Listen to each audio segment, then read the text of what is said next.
মানসিক চাপ কমাবলৈ কৰক এইকেইটা কাৰ্য। 1. Deep breeding.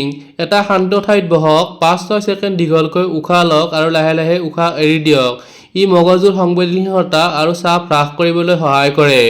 2. মেডিটেশ্যন। প্ৰতিদিনে 10 পৰা 15 মিনিট মেডিটেশ্যন কৰক। 3. শাৰীৰিক ব্যায়াম।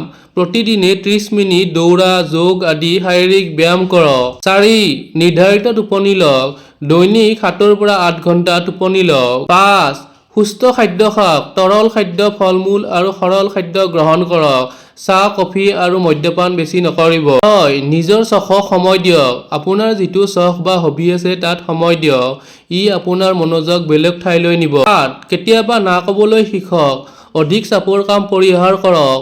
অযথা দায়িত্ব লোৱাটো এৰাই মনক শান্ত ৰাখক। 8. পৰিয়ালৰ লগত সময় কটাওক। আপোনাৰ মনৰ ভাৱবোৰ পৰিয়াল বা বন্ধু-বান্ধৱৰ আগত ব্যক্ত কৰক। তেতিয়া মন পাতল হয়। 9. পৰিৱেশ পৰিৱৰ্তন। কেতিয়াবা নতুন ঠাইলৈ ফুৰিবলৈ যাওক। ই নতুন উদ্দীপনা দিব। 10.